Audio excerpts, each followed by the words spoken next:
Bueno, buenas noches, bienvenidas y bienvenidos. Disculpen la voz exageradamente viril,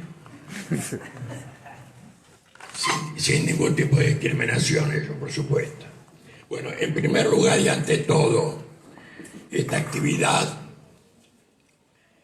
la universidad ante la guerra, que consideramos de carácter mundial, adhiere efusivamente a las actividades, a la movilización que se está desarrollando hoy en esta facultad por la libertad de los compañeros detenidos en ocasión de las manifestaciones contra esa otra representación financiera de la opresión imperialista, el FMI. No lo hicimos afuera, como es tradición de nuestra fuerza, de nuestras corrientes. Nos invitaron a hacerlo, bueno, en parte o fundamentalmente porque la edad de algunos de los presentes podía hacer peligrar la charla, pero en realidad algunos de los que están acá, en el caso de Marcelo, se hizo presente casi saliendo de una gripe, así que era inconveniente, y me adelanto a traer el saludo de Eduardo Gruner, que tuvo un accidente esta mañana, no grave, me permitió decirlo, se rompió los dientes delanteros y es muy coqueto, no estaba dispuesto a hablar, él dice, con una ventana al público. Dicho esto, una breve palabra de presentación. Bueno, nos acompañan Lucas Rubinich, sobran las palabras en esta facultad, nos ha acompañado en 1000 luchas, en 1000 debates, en cientos de charlas, en defensa de los derechos docentes de la universidad pública y también en la intervención tan necesaria política de la universidad ante los grandes problemas del país y del mundo. Marcelo Ramal, también profesor de esta facultad, de otras facultades, integrante, miembro de la dirección de Política Obrera, como el que habla, que viene de ser la fracción, la tendencia del Partido Obrero, que como ustedes sabrán, por exigir el derecho a tendencia que establecían los estatutos de nuestro partido, somos viejos militantes de esta historia, fuimos expulsados. Hoy estamos aquí reivindicando una trayectoria histórica y en ese sentido quiero decir dos palabras antes de comenzar.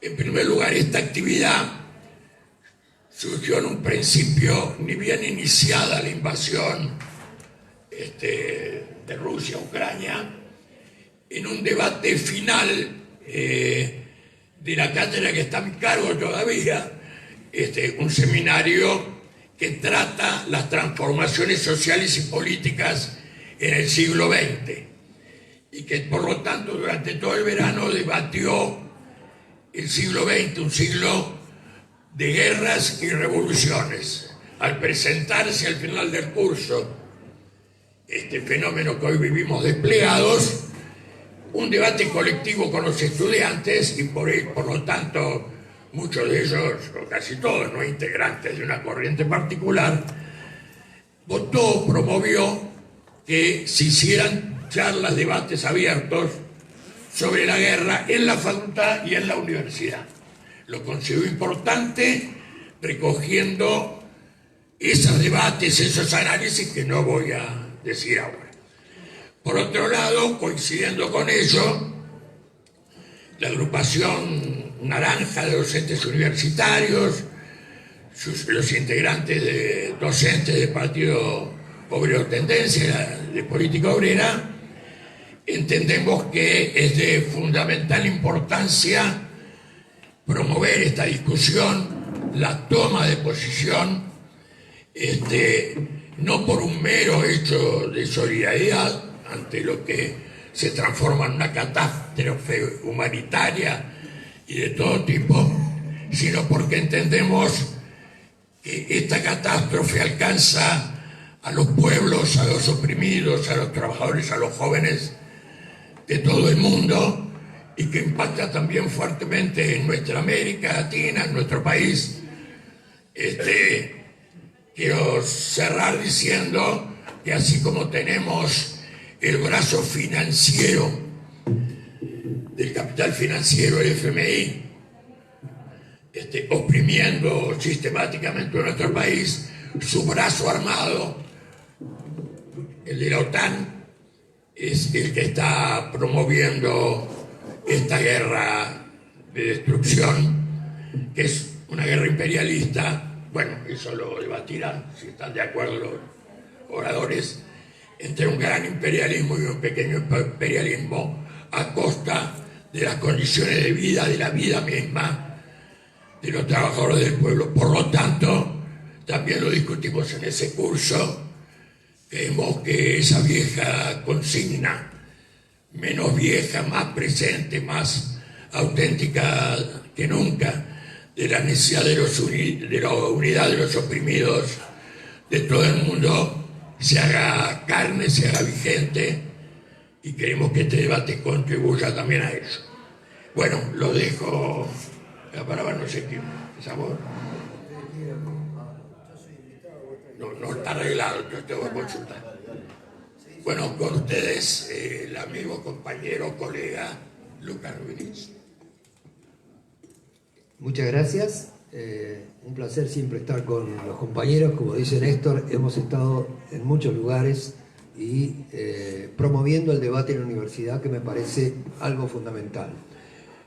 Yo al principio quiero decir algo acerca de por qué me parece relevante que la mesa se llame La Universidad y la guerra en Ucrania. Porque hay un proceso general dentro del mundo universitario y específicamente en espacios como el nuestro, que tienen que ver con la preocupación por lo social, ciencias sociales. Hay un proceso de hiperespecialización que termina subestimando la posibilidad de hablar de cuestiones que no forman parte del ámbito específico de la especialidad de la persona que está hablando. Es como decir, yo siempre recuerdo una anécdota del escritor Borges, que va en los años 60 a la Universidad de Austin y él pregunta a un profesor de literatura y le pregunta algo sobre el Quijote, y el profesor le responde: no, disculpe, yo no lo leí porque no soy especialista en literatura hispana. Bueno, eso podríamos decir, de acuerdo a cómo se está organizando el mundo universitario en el presente, que alguien dijese: no, yo no tengo habilitación para hablar de la guerra de Ucrania porque yo no soy especialista en la guerra de Ucrania. Y está bien que haya especialistas que tengan la cátedra de Rusia y que uno pueda consultar con ellos y debatir. Pero nosotros sabemos y tenemos una historia de que somos personas implicadas en la vida pública y en las luchas de las poblaciones oprimidas, que hacen que nosotros tenemos no solo el derecho, sino la obligación de intervenir públicamente, porque además tenemos ciertos privilegios, ciertos capitales que hay que ponerlos sobre la mesa y debatir con diversos sectores sociales, con diversos compañeros, y eso es algo que, por eso quiero reivindicar la universidad y la guerra de Ucrania. La universidad tiene que tener voz pública, debería promover muchos debates como este, digamos, porque somos personas que somos de la universidad pública. ¿Estamos preocupados o no estamos preocupados por el destino de la humanidad? Nuestra microespecialidad va a subestimar un problema tan relevante como lo que aquí se ha hablado, y que me parece que efectivamente es así, que es una guerra imperialista, que además tiene características particulares que a mí me gustaría referir en este momento. Yo creo que, como todos ustedes sabrán, en las guerras hay miradas reduccionistas desde cada uno de los bandos, que se expresan en miradas que intentan conmover ciertas sensibilidades y que en el fondo tiene que ver con, digamos, maneras de moverse en el mundo geopolítico y con una mirada que es exclusivamente geopolítica, digamos, donde hay disputas efectivas por territorios, por espacios, por intereses energéticos, por lo que sea, y escasa preocupación por las poblaciones que habitan en esos territorios. Siempre existieron estas miradas que uno puede, sin demasiado esfuerzo, argumentar que tienen algo de absurdo en relación a la preocupación con la inclusión de la especie humana. Uno dice, se gana una guerra, una segunda guerra, el mundo que de algún modo u otro levanta las banderas de la Revolución Francesa, la libertad, igualdad y fraternidad, contra un Estado nacionalista, racista, y de pronto uno se encuentra con que los derechos civiles en Estados Unidos no existen después de la Segunda Guerra. Vamos a tener que esperar hasta 1964 y no quiere decir que esto haya sido solucionado. Pero vos levantás las banderas de la libertad, del antirracismo, de la igualdad y la fraternidad y tenés la mitad de tu país discriminado por raza. Digamos, en algún baño entran los negros, en otro baño entran los blancos. Hasta 1964, Vos tenés otro país que forma parte de la Comunidad Británica de Naciones, como Australia, que hasta 1967 consideró, pero por constitución, a sus nativos parte de la fauna australiana. 1967. Hasta 1967, uno de los estados que pertenecen a la Comunidad Británica de Naciones, los triunfadores contra el racismo nacionalsocialista, contra la barbarie nacionalsocialista, siguen conservando una constitución. Y no solo conservando la constitución, las acciones son las más complicadas, lo que ocurre en el sur de Estados Unidos, lo que ocurre con la reducción a condición inhumana de los nativos australianos, pero además certificado por la letra legal, digamos, son parte de la fauna de Australia. Bueno, quiero decir, el absurdo de las posiciones que defienden banderas de alguna manera un poco que podrían haber uno sentirse incluido, obviamente, cuando estás en una guerra como la que pasó, la Segunda Guerra Mundial. Ahora, después vas y tirás 2 bombas atómicas en Nagasaki e Hiroshima, ¿no? Existen campos de concentración en la Unión Soviética. Existe el racismo en Estados Unidos. Bueno, ¿de qué estamos hablando? Digo. Pero, sin embargo, aún en esas situaciones había capacidad para producir banderas trascendentes que generasen la ilusión de que se está por algo más que una lucha geopolítica interimperialista, digamos, entre estados que tienen modelos bastante parecidos, no solo en lo económico, inclusive por eso quise marcar lo de lo racial, pero había cierta capacidad de seducción y de convencimiento de las poblaciones acerca de que uno está en, qué sé yo, con un espíritu nacionalista en Rusia, la Gran Guerra Patria, con un espíritu que tenía que ver con la herencia de la Revolución Francesa en el mundo occidental, estamos luchando por la libertad.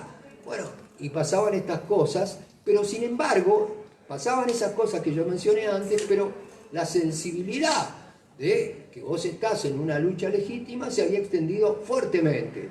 En el mundo nacionalista ruso, la Gran Guerra Patria; en el mundo occidental, la defensa de la libertad contra la barbarie, que efectivamente era así, nacionalsocialista.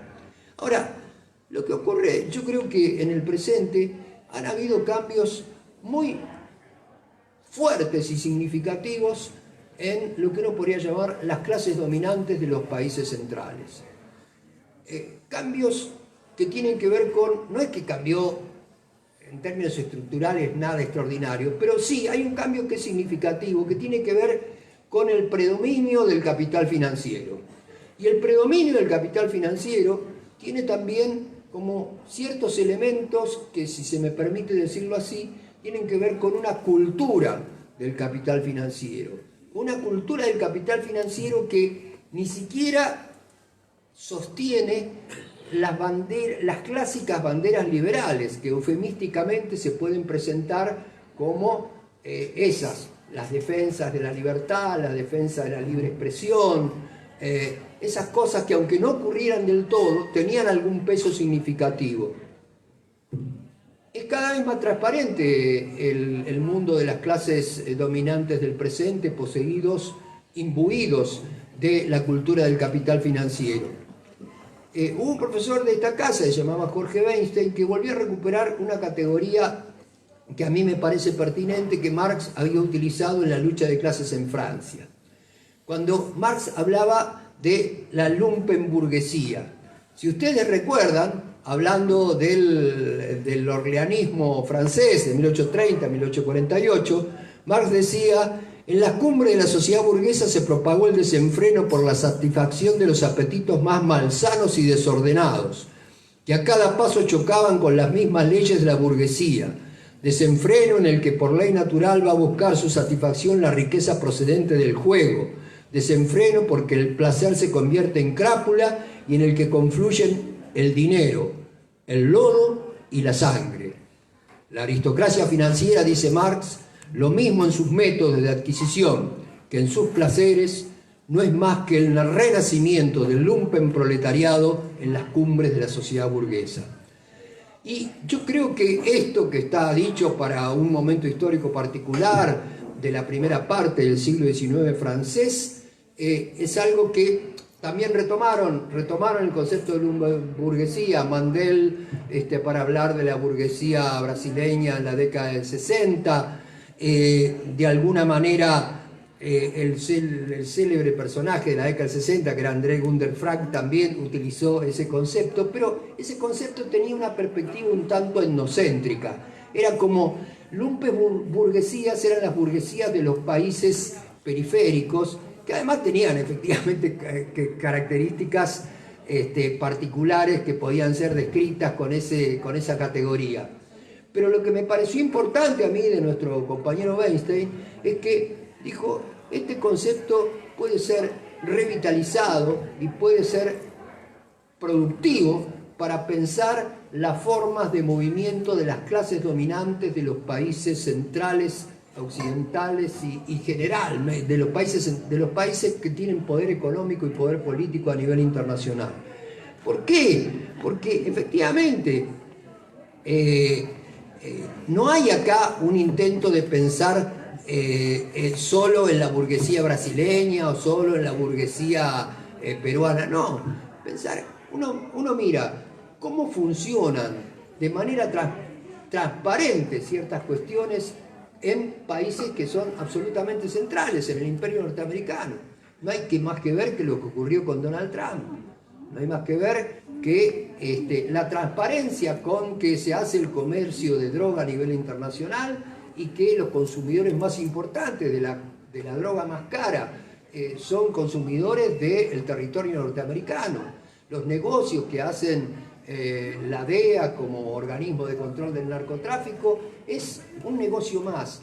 Los escándalos que ocurrieron en Haití durante el terremoto por parte de organizaciones no gubernamentales financiadas por corporaciones que aprovechan y convierten en negocio la ayuda humanitaria, la presencia de ejércitos privados en la guerra de Irak, donde directamente es transparente, digamos, hay mercenarios porque son compañías de seguridad que trabajan de seguridad en los procesos de invasión el país imperial. Entonces, digo, y cada vez más transparente esa situación. Entonces, se hace muy difícil conseguir construir y me parece que no hay necesidad tampoco, porque para ser un poco sincero y, si se quieren, pesimista en el sentido de, por lo menos, pesimismo en la inteligencia, uno diría, grandes tradiciones, aunque sea moderadas, las grandes tradiciones reformistas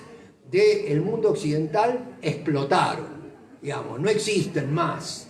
Los partidos socialdemócratas europeos se convirtieron en las vanguardias de las políticas neoliberales. Los partidos que tenían tradiciones nacionales y populares están absolutamente imbuidos de una sensibilidad que dice no hay alternativa, digamos, reproducen la frase de Margaret Thatcher, dice no hay alternativa, hay que jugar como se juega y así son las cosas. Bueno, ese es el contexto en donde se está dando esta situación bárbara de la intromisión, de la pelea, como dijo Néstor recién, entre un gran imperialismo y un imperialismo pequeño, independientemente de las necesidades y sensibilidades de sus poblaciones. Pero además, con la complicidad de esos partidos que algunas veces tuvieron una tradición meramente reformista y que para ellos funcionaba ese concepto relativo de soberanía independientemente de la existencia de la OTAN. Una Francia que tenía algunos reparos, una Alemania que tenía sus reparos. Ahora, Alemania es un actor fundamental en la guerra. Alemania es un actor fundamental en la guerra. Digamos, se cancela el proyecto del gasoducto y Alemania es un gran proveedor de armamentos a las fuerzas ucranianas, que para que todo sea más patético, están personas que tienen que ver con una gran tradición, que es la de la colectividad judía, sosteniendo a batallones que tienen identidades nazis, porque las identidades tradicionales, digamos, las identidades de los partidos liberales tradicionales, las identidades de los partidos reformistas socialdemócratas, se fueron por la borda. Entonces se puede decir cualquier cosa. Y sumado a esto, una situación de fragmentación sociocultural que hace mucho más fácil que se pueda decir una cosa en un lugar, se pueda decir otra, que los dirigentes de grandes potencias hablen con una grosera impunidad, porque vos podés mirar a alguien que está defendiendo una política terrible, imperial, y decir es alguien que tiene un sustento argumentativo fuerte. Si vos mirás la conferencia de Nancy Pelosi el otro día, era un show televisivo vulgar, era como la intervención de una persona que está en el programa de Jorge Rial argentino diciendo no, a los matones no le vamos a dar, una senadora del país imperial está diciendo eso. La gente, la población ucraniana es una población que ha sufrido históricamente de distintas maneras, con el nacionalsocialismo, con la experiencia stalinista, con diversas situaciones. Es una población terriblemente sufrida. Y todos están jugando un juego superestructural. Todos están jugando un juego superestructural que aparece de una manera obscena en el mundo mediático. Entonces, la pregunta es, ¿cómo se encuentran maneras de reconstitución de grandes tradiciones rebeldes que piensan, para decirlo en términos bien amplios, en el género humano y en la situación de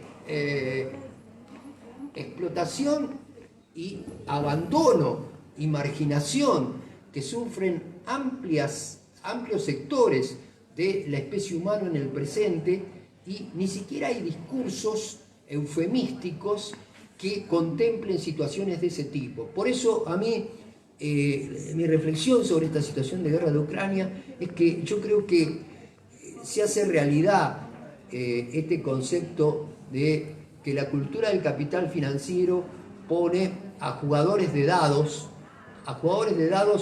que siempre tienen una mirada y sostienen intereses, pero acá son jugadores de dados mucho más irresponsables, jugadores de dados que no tienen ni siquiera la inhibición que podían tener algunos de alguna idea más o menos trascendente.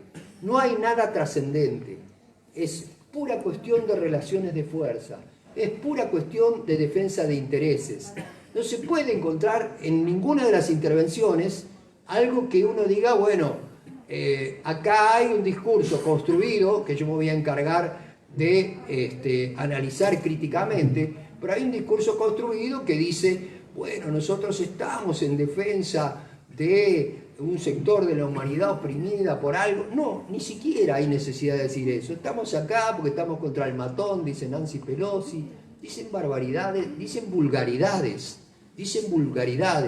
Hay una especie de subestimación extraordinaria, producto de la fragmentación social, producto de la explosión de las grandes tradiciones contestatarias que existieron en diversos lugares del mundo.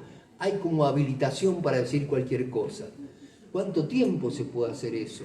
El futuro uno lo ve con poco optimismo en realidad, porque la exclusión del SWIFT ruso, está bien que se puede excluir del SWIFT a Rusia y Rusia puede armar sus relaciones con China y con la India, pero son intereses muy fuertes y es una pura lucha de intereses. La guerra es ya una guerra mundial y puede ser efectivamente una guerra mundial mucho más trágica, tal como viene dadas las condiciones del presente. Y encima, la pregunta, insisto, sobre esto es: ¿existen posibilidades de revitalización de tradiciones que se han preocupado por la posibilidad de incluir a el género humano en formas de sociabilidad diferentes? Existen posibilidades en la medida en que todo está cada vez más transparente. Pero claro, esas posibilidades no son fáciles porque se hacen en el medio de una gran derrumbe. Estamos en el medio del... Uno diría, muchas veces se expresa, y ahora termino, se utiliza el concepto fin de época. Digamos, uno diría, esto es un fin de época. No hay grandes promesas alternativas que tengan capacidades de poder. Uno dice, se acabó un momento histórico, vienen otras miradas que están empujando en su emergencia acerca de otras posibilidades, de otros mundos. No importa que sea el mundo que a uno le parece más pertinente, que haya una opción de otros mundos allí, no lo hay. El presente es, digamos, el capital financiero, la cultura del capital financiero es un rayo vertical sobre el presente. No hay posibilidad de futuro y anuló, en algún sentido, la existencia de otras posibilidades.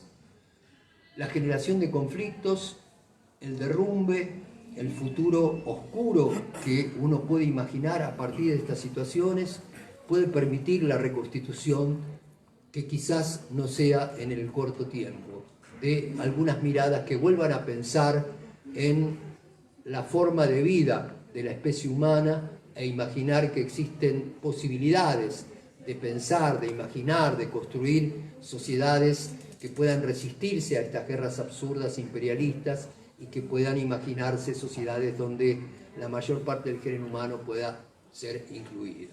Nada más que eso.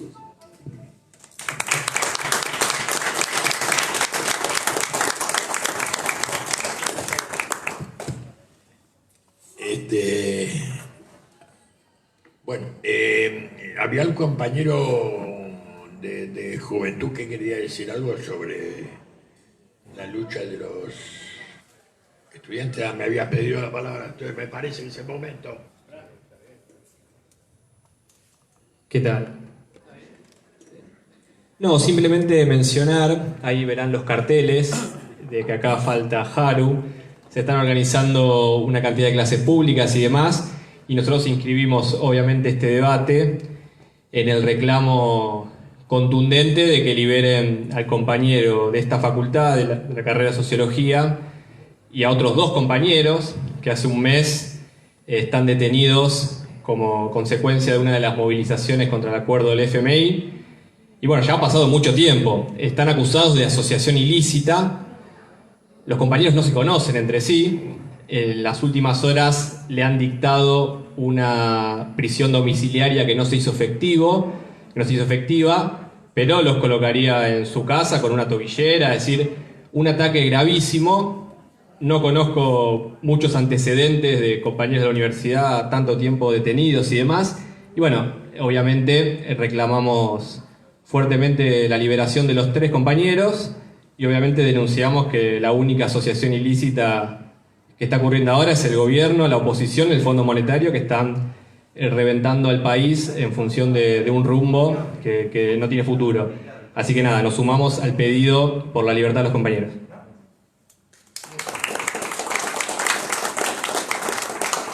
Bueno, continuando con el debate, con la actividad, le damos la palabra a Marcelo Ramal.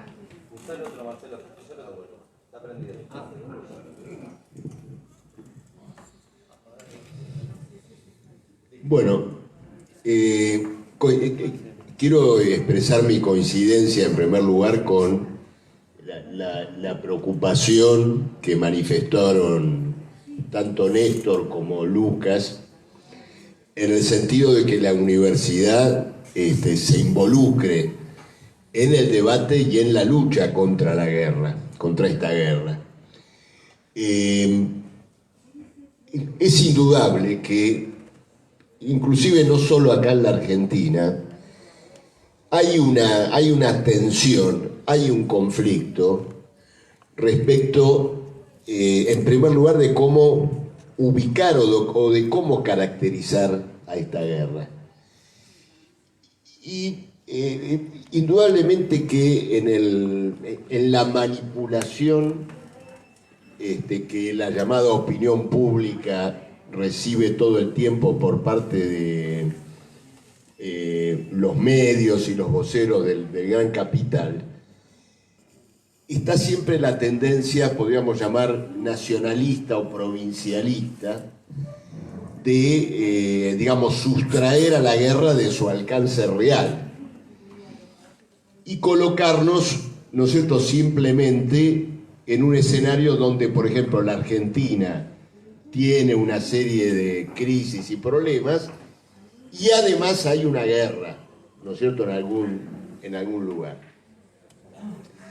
Una variante de esta minimización de la guerra apareció en los últimos días, la vi, ¿no es cierto?, en algunos textos, de esta historia de denominar la guerra proxy, ¿no es cierto?, la guerra proxy, que sería, digamos, una guerra que se desarrolla en un teatro local, con actores locales, pero que detrás de ellos habría, ¿no es cierto?, actores más poderosos. Creo que es un intento, una especie de última frontera, última barrera, para no reconocer el carácter mundial del conflicto que tenemos hoy. ¿No es cierto? Es decir, el asesinato del archiduque de Sarajevo sería en esta acepción un conflicto proxy, ¿no es cierto? Y este tipo de cuestiones. No se quiere asumir la interconexión general de un conjunto, ¿no es cierto?, de contradicciones y conflictos que han estallado, ¿no es cierto?, junto con esta guerra. El alcance mundial estratégico de la guerra entre la OTAN y Rusia, uno lo puede ver principalmente desde dos lugares. El primero sería casi apreciativo, es decir, sería simplemente hacer una especie de conteo de las cuestiones que hoy nosotros se ponen en juego en esta guerra. Por ejemplo, Lucas señaló un hecho sustantivo. El Parlamento alemán, después de décadas y décadas de, entre comillas, presidencia, vota la provisión de pertrechos de guerra y recursos, ¿no es cierto?, para los pertrechos de guerra. Es decir, se vuelve a reproducir el escenario histórico del Reichstag votando créditos de guerra. Los países de Europa del Este que bordean a Ucrania son en este momento verdaderas, ¿no es cierto?, plataformas de operación militar y de también, digamos, de provisión de armamentos al gobierno y al ejército ucranianos. Hay un conflicto más general sobre el papel que se quiere de uno y otro lado que juegue China en el conflicto. Pero el involucramiento de China es muy claro, porque si bien, digamos, no se colocó abiertamente en un campo en otro de la guerra, rechaza las sanciones económicas de los países de la OTAN contra Rusia y está tratando de preservar un circuito de medios de pago con la Federación Rusa, en lo cual también están involucrados la India y eventualmente Sudáfrica y hasta el Brasil de Bolsonaro, que en las Naciones Unidas votó contra las sanciones a Putin por la cuestión de los derechos humanos. El problema de las sanciones económicas le ha dado, ¿no es cierto?, muy claramente también esta dimensión mundial. En la cuestión del dislocamiento económico relacionado con los precios de la energía, de los cereales, es evidente también que el involucramiento es mundial y en distintos países ya se están produciendo movilizaciones populares que tienen que ver con la carestía, con las hambrunas, en los casos de los países que no tienen alimentos. Es decir, el mundo, la situación mundial, política y económica, se encuentra completamente dominada por la cuestión de la guerra. Pero el problema, del carácter mundial de la guerra, hay que verlo también en otro plano, en un plano que yo diría histórico, sobre el significado de la guerra. Porque, cuando uno juzga, dice, bueno, muy bien, ¿cuál es el alcance de esta guerra? También tiene que ver qué es lo que se pone en juego. ¿Cuáles son las cuestiones de fondo que históricamente remueve un conflicto entre la OTAN y Rusia? La Rusia de los oligarcas y burócratas que emprendieron ya hace 30 años el camino de la restauración capitalista. Y para entender eso, efectivamente, hay que remontarse 30 años atrás, porque no nos tenemos que olvidar, ¿no es cierto?, de lo siguiente. Cuando se inicia el proceso de restauración capitalista, cuando cae el muro, cuando este conjunto de burócratas comienza su transición a transformarse en acaparadores capitalistas de los recursos de los estados obreros, se abre en el mundo capitalista una determinada expectativa, una perspectiva. ¿Cuál era esa expectativa? Bueno, que las posibilidades económicas que abría la penetración capitalista en Rusia y en China, bueno, constituían probablemente una salida, si no definitiva, muy duradera, de gran alcance para un capitalismo en declinación. Probablemente la palabra que más claramente sintetizó, esta ilusión política fue la de la globalización. Es decir, el mundo marchaba a una armonización, a un nuevo equilibrio bajo la dirección del capital. Y la ilusión de la globalización, por supuesto, esta ilusión de la globalización no solo envolvía, a las grandes potencias imperialistas, sino que era también la fuerza movilizadora de estas burocracias. como socias y partícipes, ¿no es cierto?, de este proceso de restauración del capitalismo. Este proceso también dejó huellas muy profundas en la izquierda, porque una parte de la izquierda, bueno, proclamó lo que sería el fin de la etapa de las revoluciones socialistas, es decir, ya era una perspectiva concluida. Y por lo tanto lo que quedaba por ver era de qué manera ciertas conquistas de carácter democrático, identitario, de distinto tipo, podía llegar a lograrse en un mundo que iba a ser unificado por el capitalismo. La conclusión de este periodo histórico es esta guerra mundial. ¿Y qué es lo que pone de manifiesto esta guerra mundial?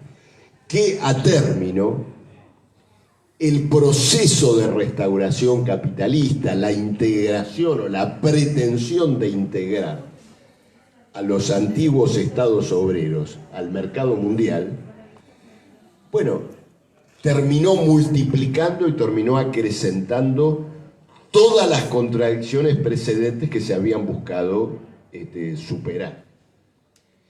Y en esto está presente, bueno, todo el proceso de industrialización desigual de China, que se convierte en un factor de encarnizada competencia contra el imperialismo norteamericano y contra la Unión Europea.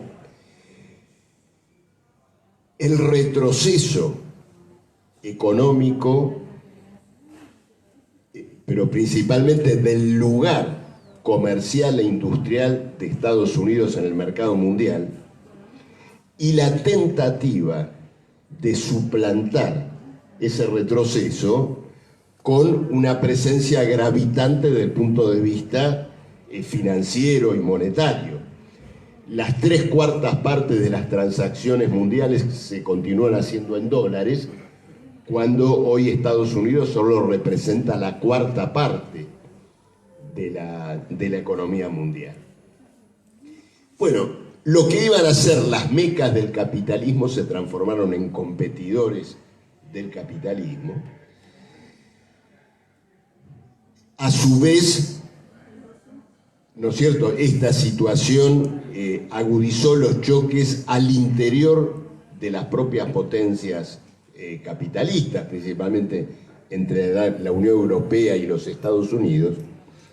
Bueno, y esta guerra es algo así como el desemboque de todas esas contradicciones acumuladas a lo largo de 30 años.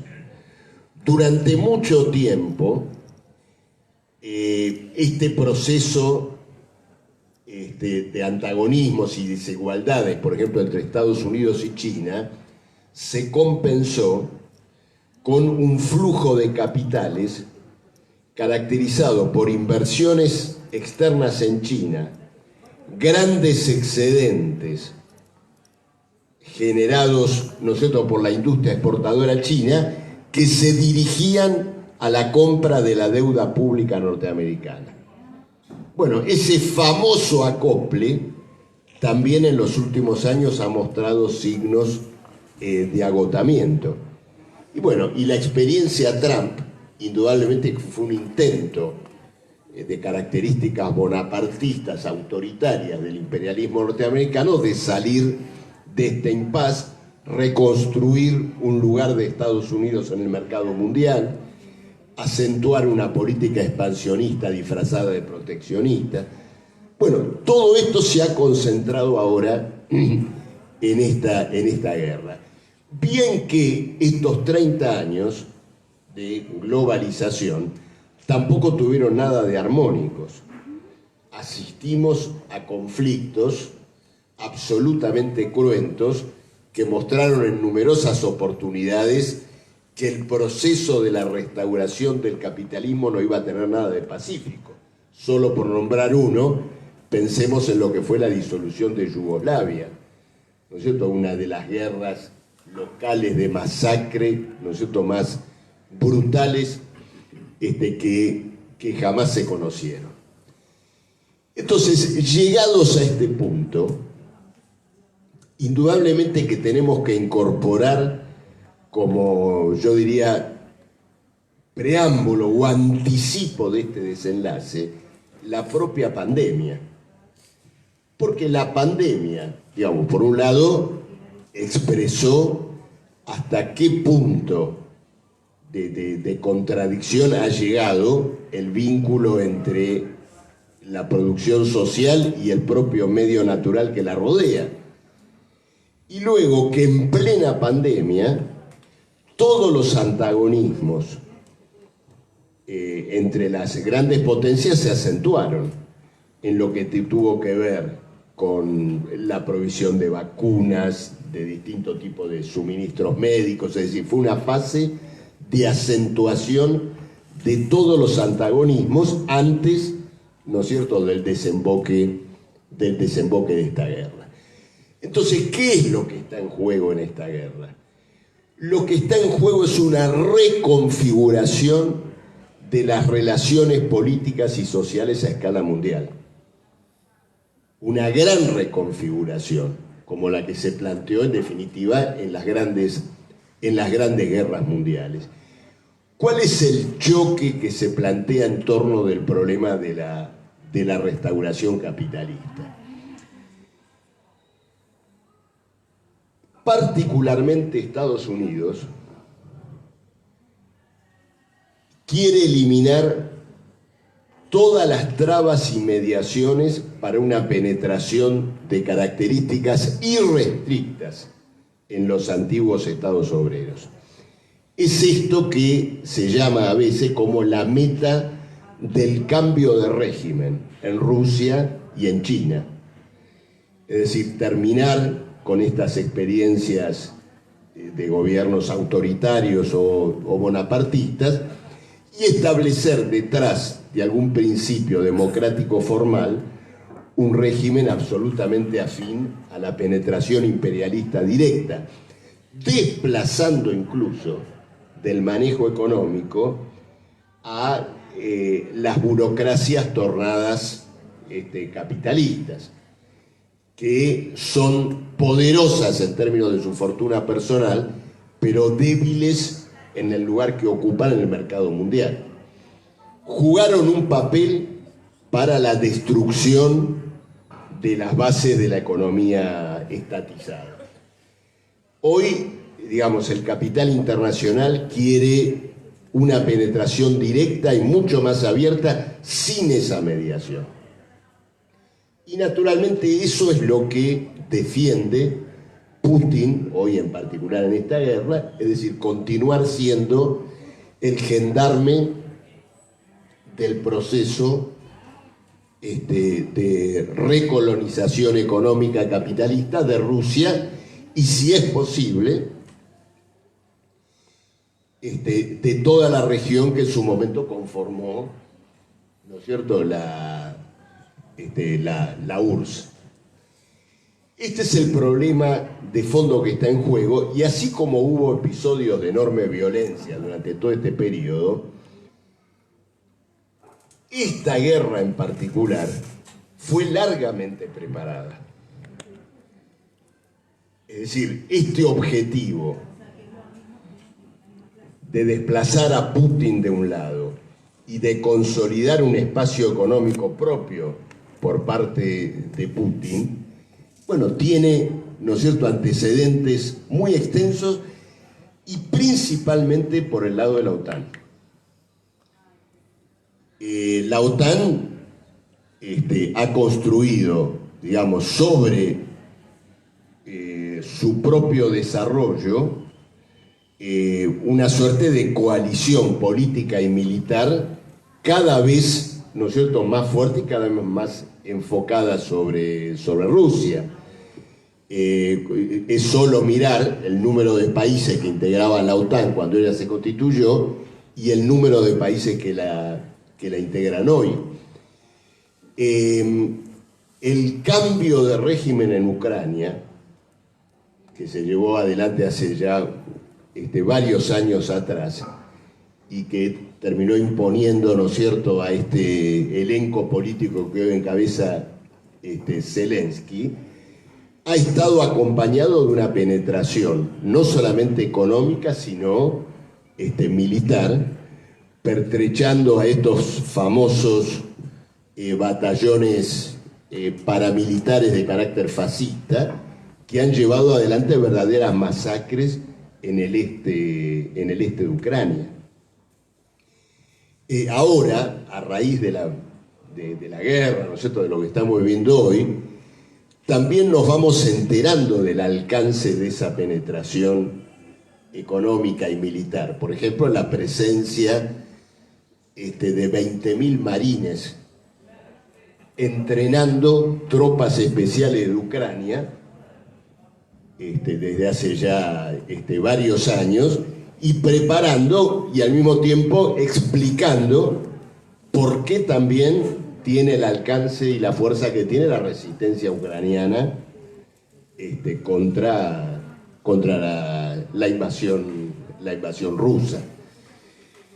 Por supuesto que en esta preparación está también la completa integración de Ucrania al campo del capital internacional, y particularmente es un país que se encuentra probablemente peor que Argentina sometido al FMI por los préstamos que recibió y por los planes de ajuste que se llevaron adelante en todos estos años. Indudablemente que este pertrechamiento y estos preparativos siempre tuvieron como objetivo Rusia. El punto de partida del conflicto actual, que es la incorporación o no de Ucrania a la OTAN, bueno, implica la posibilidad de tener misiles de la OTAN a 5 minutos de Moscú. Es decir, el tema, ¿no es cierto?, indudablemente que tiene una gravedad. Toda esta gravedad, sin embargo, no le quita un gramo de torpe y reaccionaria a la reacción a la invasión putiniana a Ucrania. Es indudable que la invasión a Ucrania y los métodos utilizados por Putin, los bombardeos a poblaciones civiles, toda la política que de alguna manera, pasándola bajo el filtro de lo que sería separar la propaganda imperialista, indudablemente existió, desde el punto de vista político, tiene un resultado muy claro y muy lamentable, que es la ruptura o la escisión o el desarrollo de un abismo entre la clase trabajadora rusa y la clase trabajadora ucraniana. Ese es el golpe más severo que esta guerra puede causar desde el punto de vista de las perspectivas socialistas o revolucionarias. Algo que está muy presente en la política del estalinismo y del imperialismo en materia de masacres. Así actuó Stalin cuando entró en Alemania en las postrimerías de la Segunda Guerra, es decir, actuando con métodos de masacre para crear, digamos, un abismo y una división, ¿no es cierto?, al interior de la clase obrera. El carácter, ¿no es cierto?, absolutamente suicida de esta invasión retrata el impas del régimen de Putin. Porque, en definitiva, con estos métodos se está tratando de encontrar una salida a su propio empantanamiento.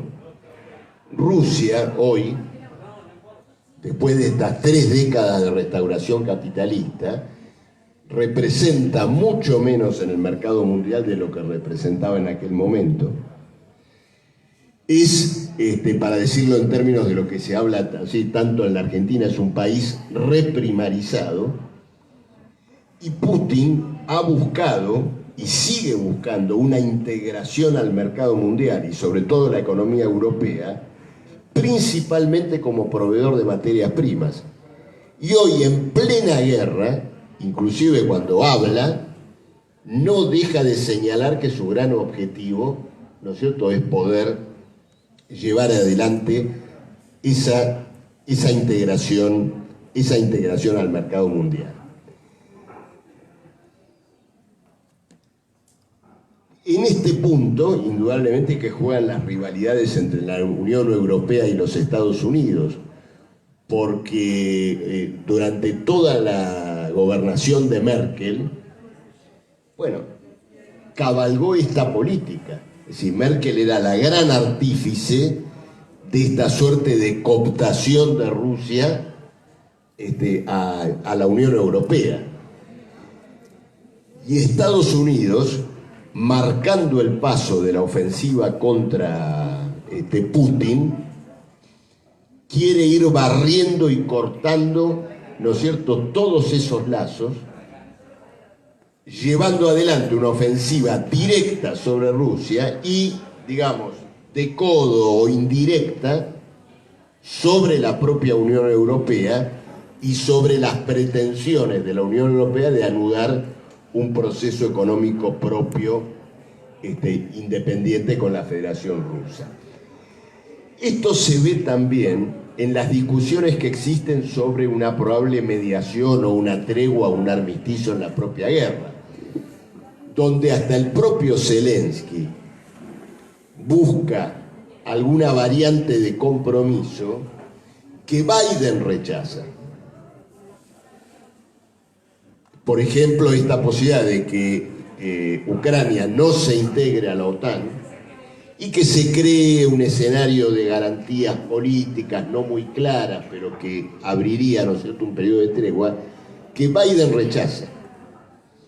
Y en el rechazo, Biden le dice muy claramente a Zelensky: vos sos una pieza de una operación política y militar mucho más vasta, no te vas a cortar solo en esto. Porque lo que está en juego acá es o el cambio de régimen en Rusia o su disolución, lisa y llana. Digamos, este es el juego de Estados Unidos, ¿no es cierto?, y el juego de Biden. Entonces, indudablemente que estamos ante una reconfiguración política y social, ¿no es cierto?, de enorme alcance, y una guerra que busca dar salida a un conjunto de contradicciones económicas y políticas que se vienen acumulando largamente. Pensaron que iban a tener una respuesta con la integración de China y Rusia al mercado mundial. Esa integración terminó generando, ¿no es cierto?, estos antagonismos todavía más agudos. Bueno, indudablemente quiero decir dos cosas más. Este enfoque relativiza o ubica en un lugar muy subordinado lo que podríamos llamar el problema de la autonomía nacional de Ucrania, o el problema de esta guerra como una guerra vinculada a la autodeterminación del país.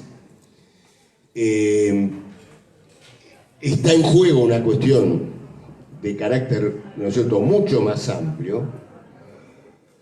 Indudablemente que la autodeterminación o los derechos nacionales ucranianos son una aspiración de los propios ucranianos, pero solo se van a poder resolver como tales con la derrota de los dos bandos en pugna. No vienen esos derechos de la mano de ninguno de ellos, y mucho menos de la mano de la OTAN. No conocemos ningún país del mundo, ni en la Tercera, ni en la Segunda, ni en la Primera Guerra Mundial, que haya conquistado la libertad, la democracia o la autodeterminación de la mano de los Estados Unidos, como bien lo colocó hace un rato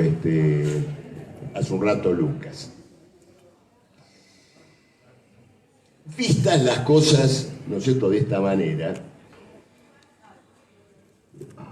es indudable que si el conflicto tiene este carácter y este alcance, está planteada una lucha política, no simplemente nacional, una lucha, ¿no es cierto?, de carácter internacional, contra los gobiernos y los bloques de la guerra. por la derrota de ellos, por una victoria, ¿no es cierto?, de la clase obrera entendida como clase unida, ¿no es cierto?, internacionalmente. Y este problema se plantea en todos lados, se plantea en la Argentina, y tenemos que encontrar indudablemente los vínculos y las mediaciones para poder desenvolverlo también en la Argentina. Por ejemplo, toda la situación económica y social del país se encuentra en este momento condicionada por la guerra. Hace pocos días se supo que la Argentina ya estaba con dificultades para renovar sus vencimientos de deuda interna, es decir, la refinanciación del tesoro que se lleva adelante más o menos en forma cotidiana. Eso se vinculó al fortalecimiento del dólar, a la suba de la tasa de interés en los Estados Unidos y a un proceso de absorción de capitales que ha puesto en marcha el Banco Central de los Estados Unidos. ¿Para qué? ¿Para qué prendieron la aspiradora y están sacando fondos de todo el mundo? ¿Por qué sube el dólar? ¿Por qué presiona a la devaluación a todas las monedas? Porque necesitan el dinero para la guerra. En parte para la guerra, en parte para resarcirse de los gigantescos subsidios que fueron entregados durante todo el periodo de la pandemia. Entonces, el ajuste argentino paga la guerra de la OTAN. Esto lo tenemos que desenvolver, lo tenemos que explicar. Y vistas las cosas, ¿no es cierto?, de conjunto, en un sentido histórico más amplio, me llamó mucho la atención, y ya con esto concluyo, el hecho de que Putin, en su intervención inicial con la guerra, buscara diferenciarse nada menos que de Lenin, en lo que tenía que ver con el vínculo entre Ucrania, la Federación Rusa y el desarrollo no de un proceso de autonomía nacional y de integración de diversas naciones de la región. Y en esa diferenciación, indudablemente que quiso poner de manifiesto qué es lo que él encarnaba. Él dijo con esto: yo, en este enfrentamiento con la OTAN, no dejo de ser un agente indirecto de la penetración del capital en Rusia y en toda esta región. Y quiero que se me tenga en cuenta como antagonista, como enemigo de la revolución que había expropiado el capital en Rusia. Los problemas que esa restauración inconclusa puso de manifiesto, y en última instancia, la etapa histórica de guerras, revoluciones, rebeliones populares que caracteriza a lo que Lucas llamaba la etapa del capital financiero, es decir, la etapa del capital imperialista, está completamente presente, está completamente viva, y esta guerra mundial creo que lo ha demostrado o lo está arrojando, ¿no es cierto?, sobre la mesa de la realidad de una manera contundente. Bueno, paro acá. Así podemos.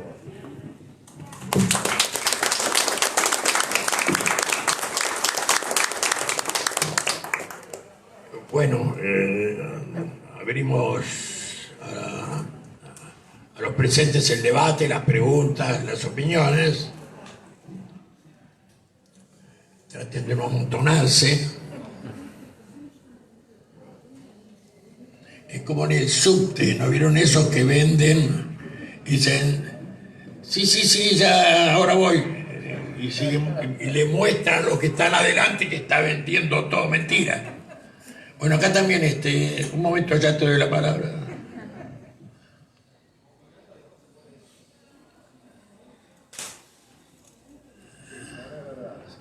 ¿Podés pasar? Así te escuchan.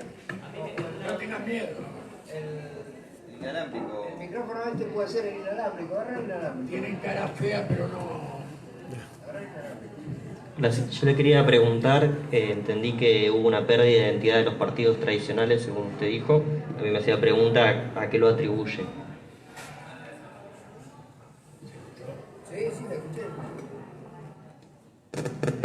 Bueno, es la historia. A ver. Digo, es complicada la historia. Lo que uno ve son indicadores clásicos que tienen que ver con las transformaciones que mencionó Marcelo del el problema, digamos, el fin de la Unión Soviética, la caída del muro y la reconfiguración del mundo en función de lo que iba a ser como la hegemonía del nuevo capitalismo, puso la frase de Margaret Thatcher en la boca de todos los partidos socialdemócratas o centroizquierdistas del mundo y básicamente de los europeos. Y eso, de algún modo, los destruyó. Porque, bueno, no los destruyó a todos, algunos siguen teniendo fuerza, pero quiero decir, de alguna manera, las clases obreras de Saint-Denis en Francia, que eran militantes del Partido Comunista, ahora, por ahí algunos se sedujeron por Mélenchon, pero muchos también por Le Pen. El Partido Socialista sacó 2% de los votos. En realidad, los partidos tradicionales se destruyeron en función de que incorporaron una mirada que tenía que ver con lo irremediable del proceso histórico de triunfo de la hegemonía del capitalismo post caída del muro de Berlín. Creo que ese es el elemento fundamental de esta cuestión. Eso.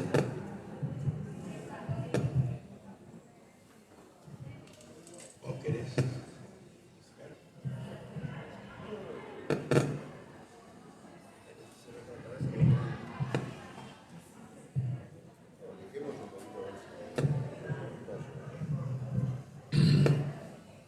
¿Alguien más? No, así nomás, breve. Me gustaría una reflexión sobre la situación hacia dentro de los Estados Unidos, porque la guerra no parece haber atenuado en absoluto una crisis feroz que hay hacia adentro de Estados Unidos, que arranca de lejos, pero que tiene como un punto importante en la lucha contra la brutalidad policial y el racismo, etc. Con el intento de golpe de Trump, con la oleada de sindicalización de los jóvenes, es como que la guerra no sirvió, no parece haber servido ni siquiera transitoriamente por su arranque para apaciguar una crisis política que corroe por todos lados al imperio.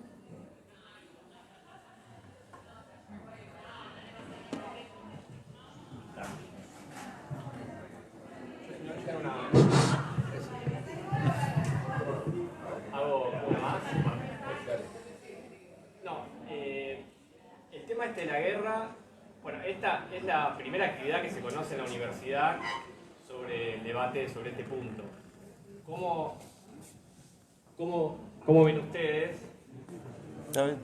¿Cómo ven ustedes que se está abordando justamente el tema de la guerra? No solo en la universidad, tampoco se conoce en el Congreso, si las fuerzas políticas. Es una cuestión que no está siendo abordada por los partidos y las corrientes y demás, por las distintas instituciones. ¿Sí? ¿Cómo ven ustedes que está siendo abordado este tema de la guerra, en especial en las corrientes políticas?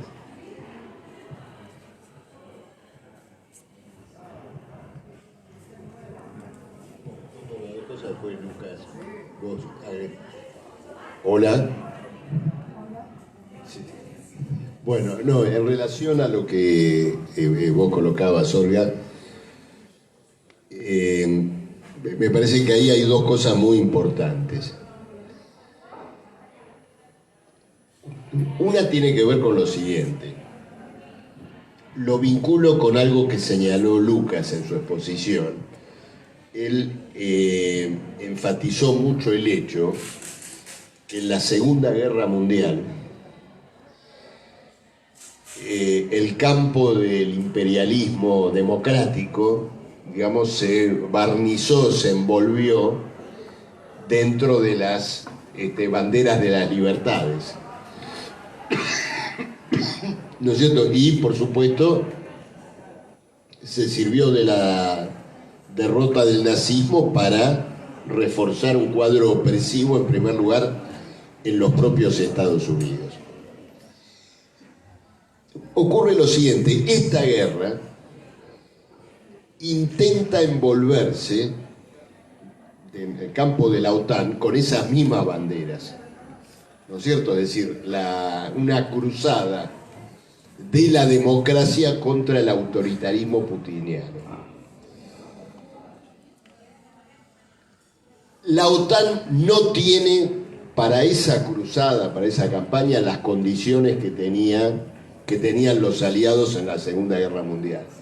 Después de Vietnam, después de Afganistán, después de todo lo que, ¿no es cierto?, conocemos, después de todo lo que ha ocurrido, ¿no es cierto?, a lo largo de medio siglo. Y creo que esto está también presente en la indiferencia, ¿no es cierto?, del pueblo norteamericano a la propaganda que pretende levantar esto, ¿no es cierto?, como una cruzada de carácter democrático. En la Unión Europea ocurre algo parecido, incluso porque candidatos putinianos sacaron votaciones enormes en recientes elecciones. Este es un aspecto del problema. El otro punto importante es el siguiente. Es cierto que la guerra no ha cancelado la crisis interna y, bueno, como vos misma, que sos apasionada seguidora de estos problemas, digamos, el choque de régimen político en Estados Unidos ahora se ha colocado al rojo vivo con el fallo en relación a la cuestión del aborto. Pero el proceso es dinámico. ¿En qué sentido? Biden no va a renunciar a servirse de la guerra para hacerla jugar en la crisis interna. Es decir, por ahora las encuestas lo dan perdedor con Trump en la próxima elección. Pero si logra doblegar a Putin o logra un resultado importante en la guerra, bueno, esto lo va a tratar de hacer valer en la crisis interna. ¿Qué significa esto? Esto es un poderoso aliciente para la guerra. Es decir, no es solo Putin el que trata de salir de su impasse en la guerra. Biden tiene un poderoso aliciente para tratar de conseguir una victoria. Y acá, una cosa que no mencioné, porque me lo olvidé de mencionar, pero no la podemos dejar de lado, los dos campos en pugna ya han mencionado el factor de la disuasión nuclear, disuasión entre comillas, ya está en juego. En Europa ya se están vendiendo pastillas de yodo en las farmacias,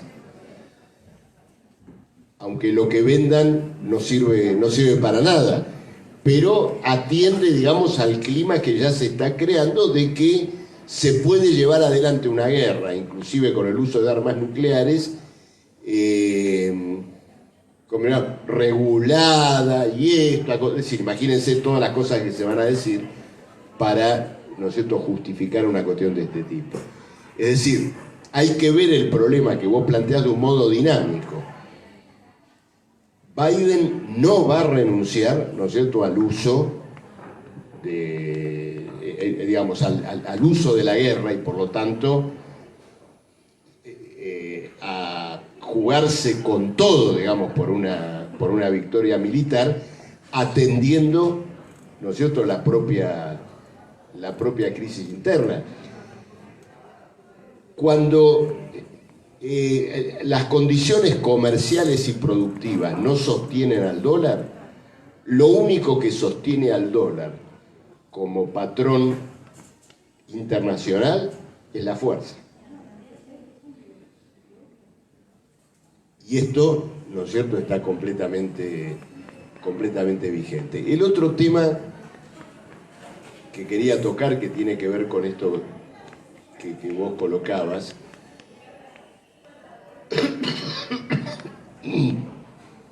vos mencionaste la cuestión de lo que pasa en el Congreso, las fuerzas políticas y todo lo demás. Perdón.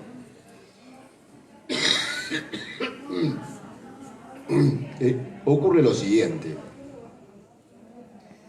La guerra ha producido grandes transformaciones políticas en la propia crisis interior. La votación de Argentina en el Consejo de Derechos Humanos de las Naciones Unidas contra Rusia, con los países que tiraron napalm en Vietnam, que tiraron las bombas de Hiroshima y Nagasaki, es decir, el voto junto a los masacradores imperialistas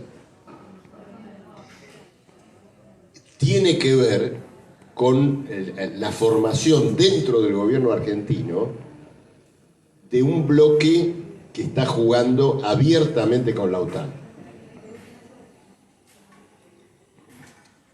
Y donde un poco el lema es el siguiente: todo lo demás se discute, menos el alineamiento con la OTAN.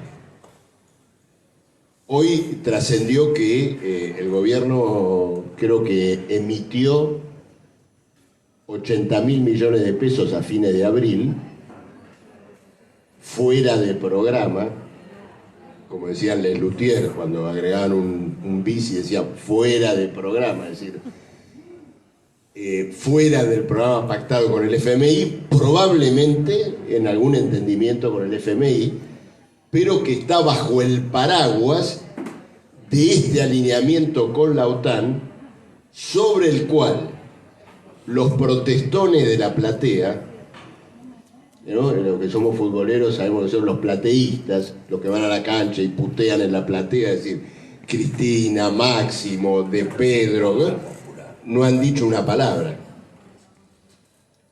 Los plateístas del oficialismo no le hemos escuchado una palabra, ¿no es cierto?, sobre este claro alineamiento con la OTAN. Entonces, el problema está al rojo vivo, y la ausencia de un debate tiene que ver con no poner de manifiesto estos realineamientos.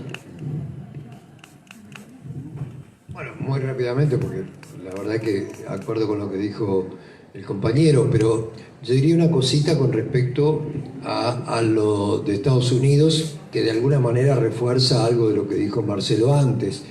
No es fácil hacer lo que efectivamente va a hacer Biden, que es aprovechar la guerra para cargarla en su mochila y obtener cierta repercusión en el frente interno. No es fácil porque hay una indiferencia extraordinaria de la población norteamericana. Hay una fragmentación realmente muy fuerte. Hay luchas, siempre hay luchas, y bueno, y ya vimos lo que pasó contra la represión policial y los intentos exitosos de construcción de sindicatos.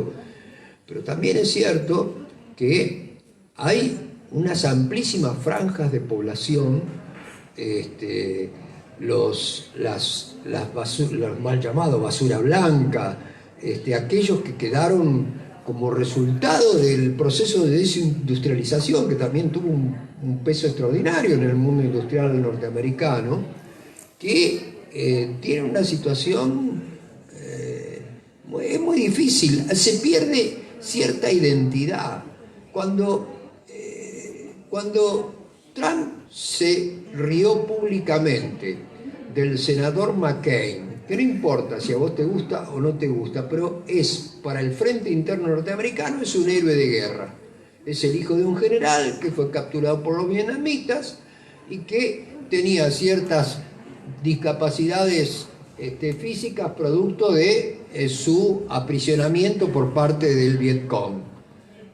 Era un personaje, en el sentido más clásico y convencional, un personaje honorable del mundo militar norteamericano. Cuando Trump se ríe públicamente de cómo mueve los hombros el senador McCain. Y cuando no pasa nada, pues se quiebra algo ahí, se quiebran ciertas cosas que tienen que ver con la identidad, inclusive con la identidad imperial. Vos estás riéndote de uno de tus soldados relevantes que el mundo imperial, por lo menos no a los soldados bajos, que siempre los deja abandonados, pero al mundo de un señor de prestigio como oficial y qué sé yo, los pone en un lugar relevante. Son los veteranos mostrables. Bueno, te reís de los veteranos mostrables. Hay una quiebra del lazo identitario que producía ciertas cosas de fortaleza social en el mundo imperial.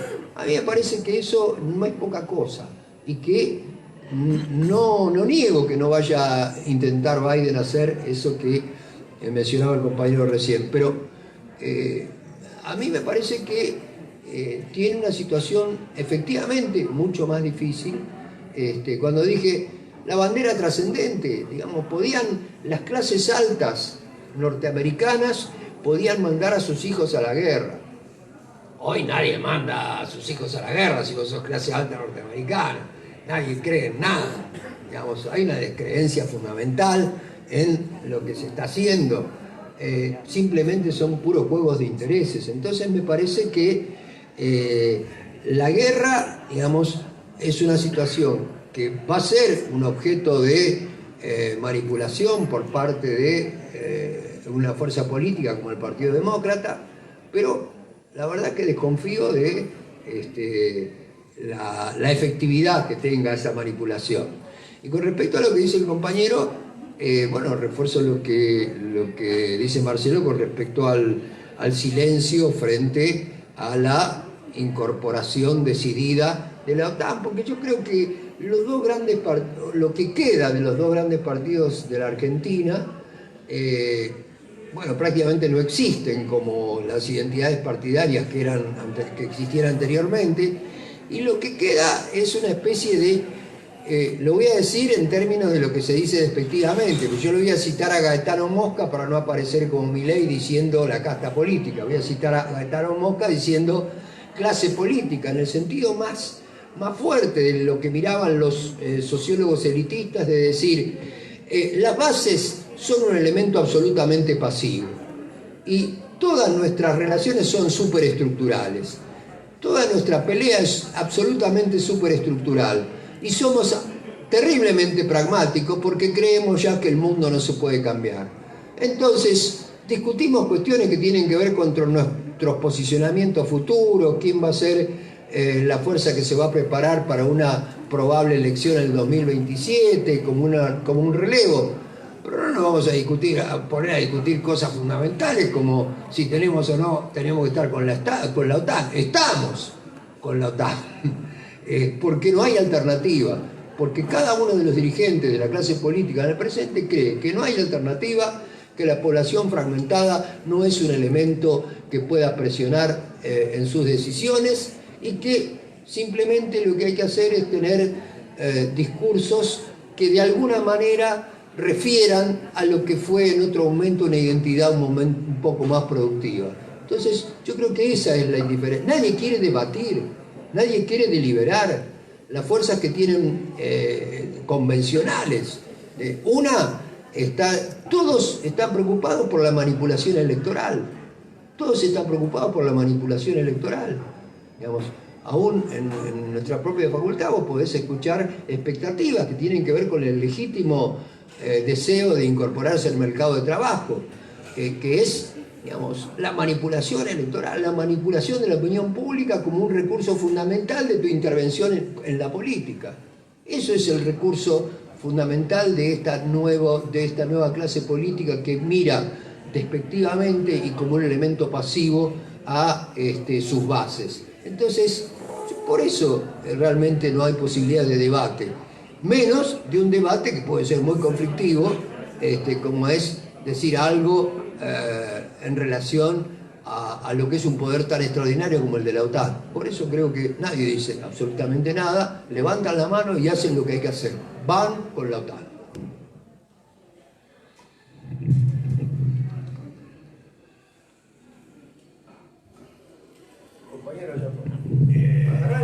Acercate, porque... ¿Se escucha? ¿Se escucha?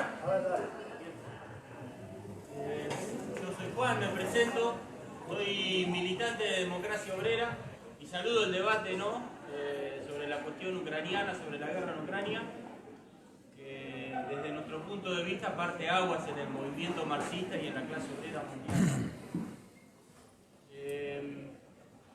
Desde el punto de vista de que somos militantes revolucionarios, o nos consideramos militantes revolucionarios, corrientes políticas, nos interesaba participar del debate para discutir un poco también las tareas planteadas frente a la guerra en Ucrania, ¿no?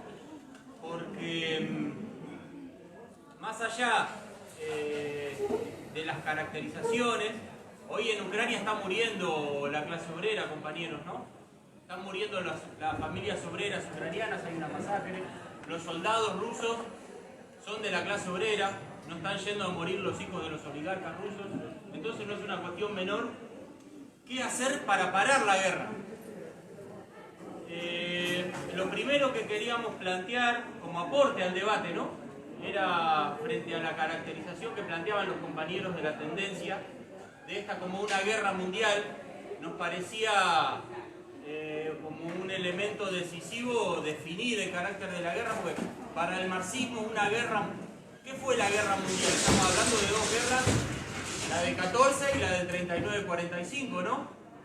Fueron guerras interimperialistas, donde se enfrentaban dos bandos de las potencias imperialistas en disputa por la zona de influencia, por las colonias, por las semicolonias, fuentes de materias primas, mercado, etc. ¿Esta es una guerra de esas características? ¿Hay una guerra entre Rusia y la OTAN, compañeros? Desde ese punto de vista queríamos disentir con la caracterización que plantean los compañeros de la tendencia, porque no vemos a las tropas de la OTAN combatiendo contra Rusia. De hecho, en los últimos años no ha habido un solo tiro entre las tropas de la OTAN y las tropas rusas. Ni del lado de la OTAN hacia Rusia, ni del lado de Rusia hacia la OTAN. Ya se había planteado, algunas corrientes lo habían planteado en Siria, una guerra por interpósita persona entre Estados Unidos y Rusia, cuando tampoco hubo un solo tiro entre ambos países. No podemos dejar de resaltar que hay una invasión rusa a Ucrania, compañeros, y la cuestión nacional es una cuestión decisiva. ¿Por qué? Porque los que están siendo masacrados e invadidos es una nación que nunca tuvo el derecho de ser tal. Solamente se la dio en la Revolución de Octubre. Pasó de ser oprimida por los zares, luego la Revolución de Octubre le da el derecho de ser una nación, después la oprime el estalinismo, después los nazis, y hoy bajo la bota del FMI y en gran medida de Putin. Ahora, la cuestión es, ¿la OTAN está yendo por Rusia? Sí. Nosotros sacamos un libro hace unos 22 años que se llama Las tesis del 89, donde planteamos que lo decisivo en los próximos años, lo estratégico en la lucha de clase mundial, va a ser qué potencia imperial, la carrera por los ex estados obreros, fundamentalmente Rusia y China, efectivamente. Hoy esa guerra no está planteada, compañeros.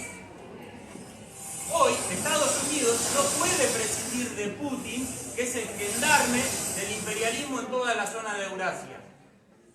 No nos olvidemos que los ex estados obreros, salvo Rusia, que en gran medida conserva gran independencia política, por una serie de hechos que no quiero entrar acá, pero el resto de los estados obreros están todos colonizados por el imperialismo, compañeros. La Sacra República Musulmana, el levantamiento de Kazajistán, que lo vimos todos y salió a la luz, las inversiones de las transnacionales que dominan la siderurgia y los hidrocarburos. ¿Quién invadió para preservar los negocios y la propiedad de las transnacionales imperialistas anglo-yanquis, fundamentalmente? Fue Putin. ¿Quién conserva el orden y la estabilidad de los negocios de las transnacionales? Redondeo, perdón, compañero. Por favor. no vemos una guerra interimperialista. Rusia no es una potencia imperialista, no tiene capital financiero propio. Lo que vemos es una guerra de agresión nacional y de ocupación. ¿Qué significa? Que nosotros nos paramos desde la trinchera de la nación oprimida, pero luchamos por la dirección obrera de la guerra, porque sea la clase obrera ucraniana la que luche contra la invasión. Esas son las mejores condiciones inclusive para sacarse el yugo de la OTAN, porque si la clase obrera ucraniana desarma a los generales de Kiev, que están prontos a pactar con Putin y son sirvientes de la OTAN, si desarma a esos generales, si expropia a los oligarcas de Kiev, y llama a la confraternización con los soldados rusos, sin duda va a estar en muchísimas mejores condiciones y va a ser un gran impulso para la revolución en Europa del Este. Lo contrario, el triunfo de Rusia, y cierro con esto, sería un gran golpe para toda la clase obrera en Europa del Este y seguramente termina en un pacto de nueva partición de Ucrania a manos de Rusia y de Estados Unidos. Simplemente ese aporte y gracias por permitirnos plantear nuestra opinión. Néstor, disculpame. A través del Facebook en vivo, una compañera pregunta, se dirige a Marcelo, pero también para Lucas, ¿cuál es el vínculo entre el desarrollo de la guerra mundial y las rebeliones populares y la posibilidad de revolución social? Lo dejo porque es nuestro.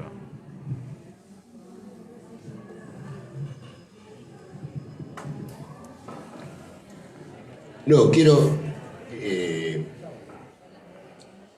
decir dos cuestiones y después me voy a referir a lo que planteó acá el compañero. No, primero, para que se aprecie el carácter reaccionario de los dos campos en pugna en esta guerra. El derecho a la autodeterminación que se invoca en Ucrania y que invocan, ¿no es cierto?, los propios gobernantes de Ucrania, no opera en el vacío, no opera en la realidad de Ucrania como una Paraguay del siglo XXI, no. Es el derecho a seguir siendo un títere de la OTAN. La emancipación del yugo ruso es seguir bajo el acuerdo con el FMI. Entonces, esos son los términos concretos en los cuales hoy se da, ¿no es cierto?, el planteo de emancipación nacional ucraniana, que solo tiene carnadura en una lucha contra los dos campos de la guerra, indudablemente. Hoy, digamos, el campo de la autodeterminación es el campo, ¿no es cierto?, de la OTAN. En segundo lugar, hay una visión, podríamos llamar rusófila, sobre la guerra, que interpreta al régimen putiniano como una suerte de transición incompleta entre el viejo Estado obrero y el capitalismo. ¿No es cierto? Y algunos también hasta lo ven como una suerte de barrera imperfecta, autoritaria, pero barrera al fin respecto de la penetración capitalista. Acá se confunden dos cosas. Una es el hecho de que efectivamente la restauración capitalista no echó raíces históricas en Rusia.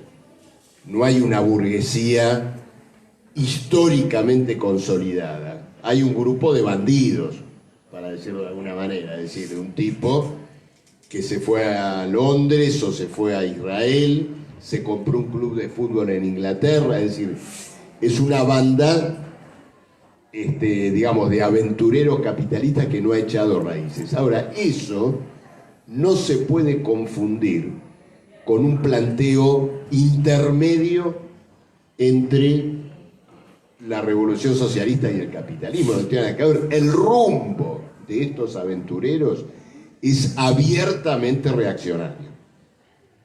Entonces, confundir un proceso que todavía, digamos, no se ha enraizado históricamente con su curso reaccionario es muy negativo, porque llevaría a considerarlo ¿no es cierto?, como un campo progresivo. Ahora, lo que digamos, con el razonamiento del compañero que explicó recién, no habría nunca ninguna guerra.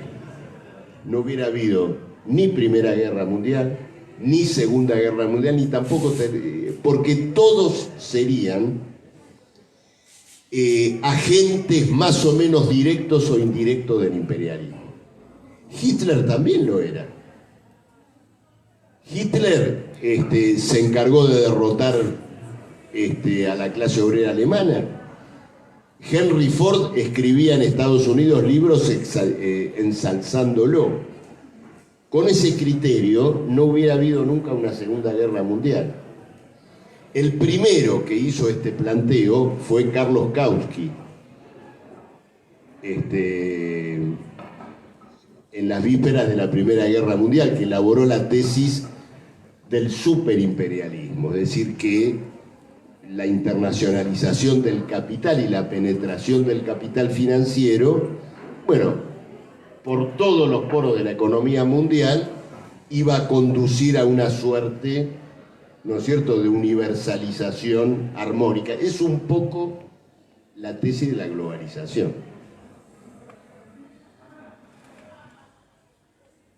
La historia lo que ha demostrado es que el proceso del capital no abole la competencia, sino que la replantea de un modo cada vez más encarnizado. Y esto terminó valiendo también para la restauración capitalista. Bueno, seguiremos debatiendo en otras circunstancias y viendo el tema, pero indudablemente que, digamos, no podría explicarse no simplemente esta guerra, sino ninguna de las guerras imperialistas. Para concluir en relación a la pregunta que se hacía acá, quiero señalar lo siguiente, ya que toqué el tema del nazismo. Esto que voy a decir se lo robo a Altamira, que lo dijo en el acto que hicimos por el 1 de mayo hace unos días, que tiene que ver con hizo esta reflexión que me parece interesante compartir para los compañeros que no lo pudieron escuchar. Jorge señalaba lo siguiente, que otras guerras como la Segunda Guerra Mundial vino precedida por una importante derrota de la clase obrera. Y la guerra sobreviene después de ese aplastamiento. Esta guerra tiene lugar sin que se haya operado ese proceso. Las contradicciones de la guerra estallaron en un mundo surcado por rebeliones populares. Entonces, indudablemente que en esas condiciones, aquello de una etapa histórica de guerras y revoluciones, lo tenemos que tomar, ¿no es cierto?, con mucha seriedad. Como ocurrió también, y acá pienso no en la Segunda, sino en la Primera Guerra, los grandes virajes políticos encuentran,